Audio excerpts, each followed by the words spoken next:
29 அன்று ஆளுநர்களின் அதிகாரங்கள் குறித்து உச்ச நீதிமன்றத்தில் ஒரு முக்கியமான விசாரணை நடைபெற்றது. தமிழக அரசுக்கும் ஆளுநர் என். ரவிக்கும் இடையே நடந்து வரும் மோதல் காரணமாக இந்த விவகாரம் விவாதத்திற்கு வந்தது.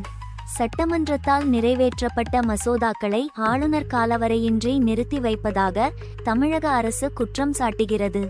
மாநிலத்தின் சார்பில் மூத்த வழக்கறிஞர் எம்.